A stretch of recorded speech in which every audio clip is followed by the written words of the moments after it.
Hey everybody. I've got a really interesting collection of very sad looking orchids here in front of me today, thanks to a shop trip to the bizarrely hardware store. I saw these guys in their garden center area and they were really sad looking. So I was lucky enough to be given these for free for the sake of being able to show you guys which orchids can be saved and what not. So I'm going to split it down into a couple of videos, but like you can see, this guy is pretty much a goner. This one is still fairly okay. A whole range. This one seems to have some rot in the top there, but I won't know until I've taken them all out and looked at them in detail. So that's what we'll do. I'll probably break it into 2 orchids per video clip, and I will start on this clip with this very sad looking chap in front of me. So I'm just going to move the rest of the orchids out the way and get my space ready, and we'll look at the first one. Alrighty, so we're back. I've kept 2 of them in front of me because I think they're in pretty much the same state with very similar problems.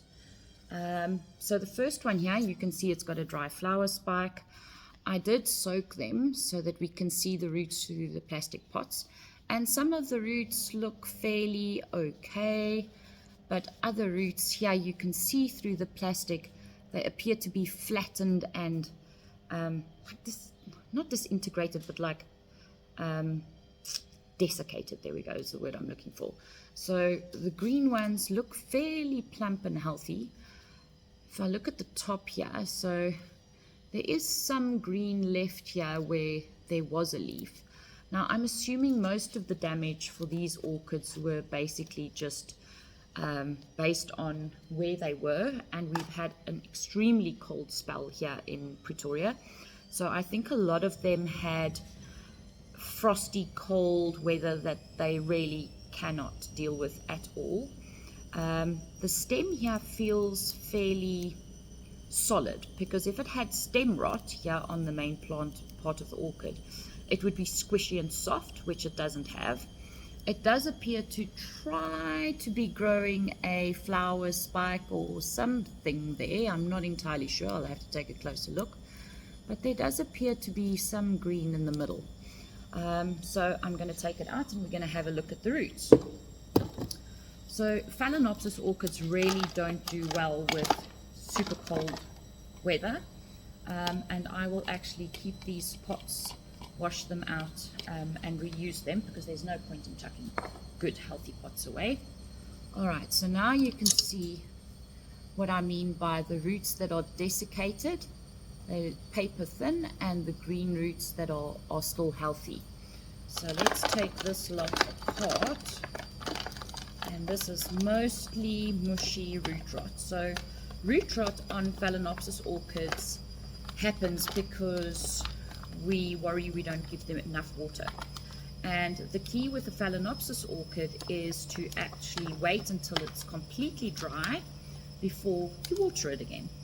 Now this chap has very little healthy root left actually, and I am going to quickly pause the video so that I can go and clean this up away from camera, otherwise we will be here for an extremely long time. But I will do just one more. So there you can see a green healthy root. It's plump and firm to the touch, and these guys are, there's nothing, it's just paper, and if you pull on it, the velamen on the outside pulls away and the central core of the root is left. Now that central core on a Phalaenopsis orchid is absolutely useless. And I can tell you now, looking at this, even though this has got healthy orchids, and I'm going to use an analogy here because I'm a South African and I'm a big lover of our rainbow nation. Even if Tata Madiba, i.e. Mandela, had given this orchid to me as a gift, I'm telling you now that the effort to go through to try and save this is not worth it. I don't have the patience, I don't have the inclination. This little bit of green growth on the side here is a flower spike, so it's not making a cakey there. even though it is trying to make a new root here, and even though it has got some green left here in the center, I am not going to try and survive or fix this. It's really not worth it. So this one sadly is going to go into the dump. So it's going to go into this little bucket, break off that dry flower spike. Alrighty, so the next one. So this yellow leaf definitely had started off, let's put it that way, it started off as a form of stem rot, because this main stem here is completely squishy, and that's why I can see the leaf is broken there. All right, so that's where it started. Then it got really cold and got frostbite. I'm assuming this guy also had crown rot, because the center of the crown here, or what's left of it, is completely mushy, and that is caused by water accumulating in the crown of the orchid and in between the leaves. Now when these guys are moved from a orchid nursery to a, I don't know, Woolies or Checkers, or in this case it was Chamberlain's, they just get put outside with the rest of the orchids, and they get watered like all the other plants. So there is generally an accumulation of water, and then on top of that, with all the cold weather, this guy definitely has a bacterial infection as well. Now, yeah, very, very sad. So the orchid is trying, I am going to pull it out here to just make it easier. It is trying to produce a new flower spike, but that is, it's not going to survive this. So this guy, I'm just going to break off this leaf so it's easy. And then if you look at the roots here, and I'm glad I opened this one up because here's something else I can show you. So these center peat moss plugs is what the nurseries use when the baby orchids are planted, or the seedlings.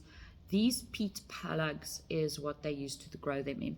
Commonly, a lot of people refer to this as a death plug, and that's not true, because there's nothing really wrong with these peat moss plugs, except that they stay moist much longer than the bark or the moss that surrounds it. So it can cause root rot on this central little piece of the orchid where it started its life. So when you repot an orchid, it's always wise to remove, and it's not difficult to get this peat moss plug out here, even though this orchid is definitely beyond salvage. But I also want to show you something else whilst I have the opportunity to do so, because it's not every day that I have sad looking orchids like this available to show you guys some of the things that we try and explain on lives and videos.